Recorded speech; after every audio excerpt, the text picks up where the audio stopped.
whatever you want to call it, but it is beautiful. This is salmon in a really nice, rich, leek mustardy sauce. It's beautifully creamy. It hasn't actually even got any cream in it, but it is really rich. It's really lovely. And then it has crispy potatoes on the top. So we layer that up. We cook them separately, but it's really easy and it uses a couple of functions on the Ninja Foodi. We start off by sear and saute the potatoes to tenderize those. Then we carry on sear and saute and make our sauce with our salmon, so our filling. Add it all together and pop it onto bake. It really doesn't take that long considering there's a couple of different methods that we're using with this, but it really is quite impressive and I think you're going to really enjoy it. So don't forget to hit the like button for me and also subscribe to my channel. And if you are interested, I have my cookbooks available on my website. That is www.susannahskitchen.uk, and for any of you that have been waiting for my Christmas cookbook, it is coming very, very soon, and as soon as we've got stock, we will let everybody know about that. So thank you for joining me today, and let's go and start cooking tonight's dinner. To begin making this recipe, we're on sear and saute, and I've just got water in the bottom of the pot. And to the pot, I'm going to add my new potatoes. Now, I have cut these up either in halves or quarters. You want small little pieces, just going to take less time for them to cook. And then a sprig of rosemary, and I've also peeled a clove of garlic there as well. So let's get those in, and we want those to cook until they're nice and tender. I'm going to add a little bit of salt in with those as well, just to season them while they're cooking. So my potatoes are almost tender. They just need a minute or two longer. I want to make sure they're nice and soft so that we can sort of mash them. And when I say mash them, it's going to be a lumpy, sort of chunky mash. Skins are still on. And I've got this prepared in here with my masher, so I can do that. So in here, I have got half a shallot, just a small one. I've got a tablespoon of olive oil. I have got around 30 grams of cheddar cheese, and then I've got a good tablespoon of chopped up parsley in there. If you don't want to use the shallot, you can put spring onion or something in, or you can leave it out if you want to. I'm going to add salt and pepper as well to my potatoes, and that is going to be the topping for our lovely salmon bake. Now your potatoes are going to get a little bit more of a cook, so don't worry if they're not all perfectly super soft. They will be at the end, but you want them tender enough to be able to do this process. So as you'll see, I've got some bits of rosemary in there. I'm not too worried about that, so that's absolutely fine to chuck that in. The main stalk I have got rid of. I'm not going to put in the garlic because it's not going to fully mash through. So I'm just going to discard the garlic. It's done its job in terms of giving us some good flavour. So a little bit of black pepper, and more importantly, a nice amount of salt on your potatoes. And then just go in with your masher, and we're just creating a sort of crunchy, chunky potato topping. Give it a good mix in there. Get everything nicely combined. The olive oil is going to add lots of flavour, and then we've got that cheese that's going to melt into there. So I don't want to over mash them. It's intentional that it's like this. This is how I want it, because I think the texture is really nice. So I'm probably going to leave mine a bit like that. So let's get the pot back in. Not going to clean it, just put it straight onto sear and saute, and then you want some olive oil spray in the bottom, and let's heat that up. I'm going to add my sliced leek in. So you want around 1 leek, a medium-sized leek should be good. And now we really want to soften this down. We're going to add in some salt and pepper to our leek.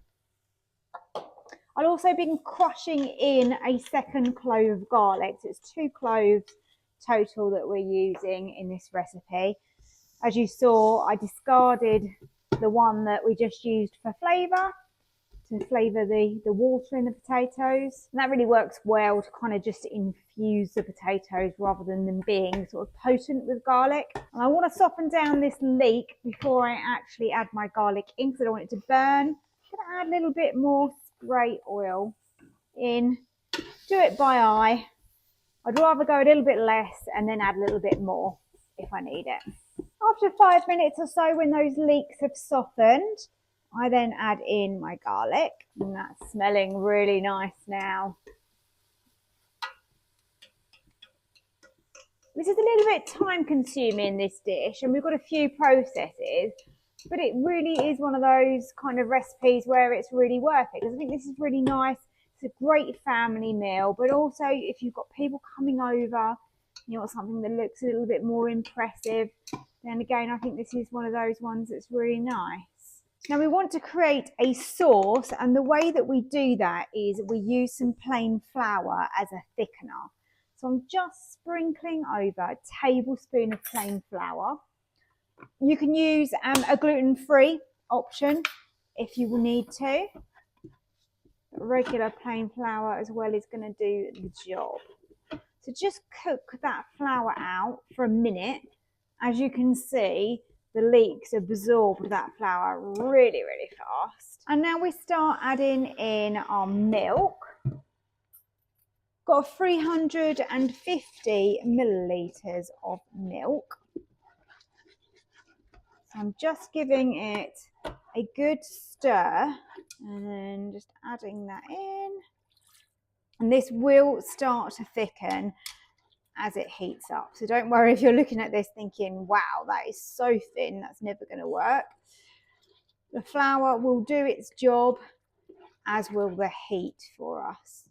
You can probably see already that this is starting to thicken up. I'm on level 4 on sear and saute, just in case you are wondering. I'm going to be adding a chicken stock pot, because that is going to give us super good flavour, and that will just melt into here. Just got to give it a little bit of time. Now we already added salt and pepper, and we added some garlic, and now I'm going to make this sauce mustardy. So we've got some whole grain mustard, which goes so well with the leeks, and of course we've got the cheese and we've got the salmon. Okay. Good. I'm actually going to turn down my sear and saute to level 3, because I don't want this to thicken too quickly. There you go. Nice tablespoon of that whole grain mustard, and let's stir that through. At any point that you feel you need to, just turn your sear and saute down, turn it up. The Ninja quite often is, some levels are just way too high, and then you turn it down and it's too low. So it's kind of just playing with it. And you can see by eye what's going on. That is looking lovely. Add a squeeze of lemon in here as well. It's really just going to balance the flavours nicely.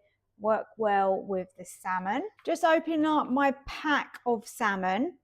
You want to take the skin off, or buy them with the skin off if that's an option for you, and then cut your salmon into chunks, and that's going to go in the sauce.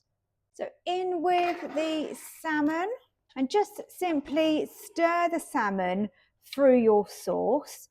Make sure that it's thick enough and exactly as you want it at this point before you then transfer this to your baking dish that you're going to be using. You don't need to have the salmon cooked at this point, because it is going to be baked and it will cook when we're on the next stage.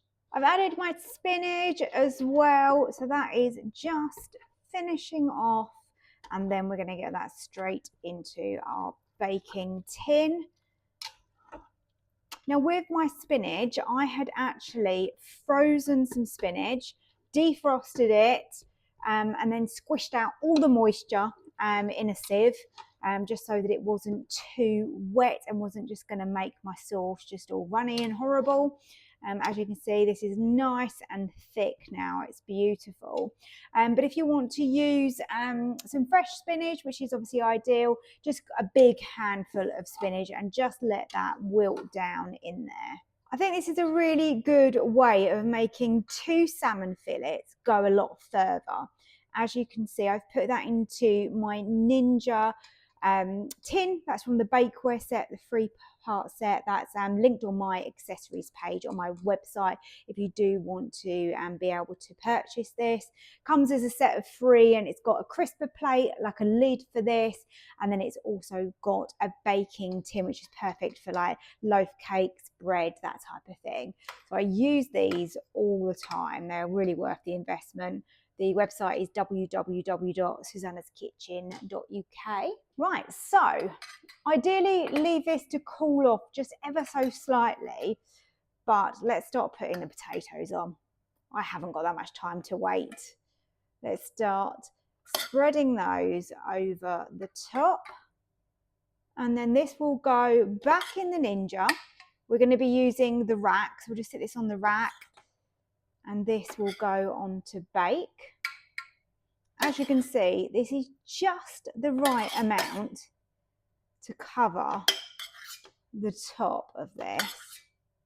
I did actually think this would go in a slightly smaller baking tin that I've got, but it's actually really surprised me how much there is here and how far these ingredients have gone.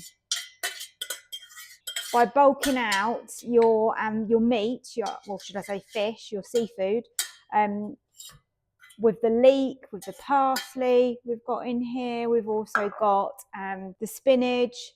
It really does make it all go that bit further. And look, we have got what I would say is enough for 4 people. Obviously that's going to depend on your appetite. And then I've saved back a little bit of extra cheese, so I'm just going to sprinkle that over the top. If you want to use a little bit more, you can do. Give your pot a quick wipe or a rinse. Lower in that bake. I'm calling it a bake. Should we call it a pie? A pie, a bake? Doesn't really matter, does it? Let's get the lid down anyway, and let's go on to bake. We want a nice crispy top, but we don't want it to cook too fast. So I think 180 should be good. I'm going to let you know how long this takes. Okay, so the time is almost up. That's had 20 minutes. I've kept an eye on it. So 180 for 20 minutes. That has done the job. It is bubbling underneath. I'm certain that salmon is cooked through, and we've got lovely crispy topping. So let's serve up.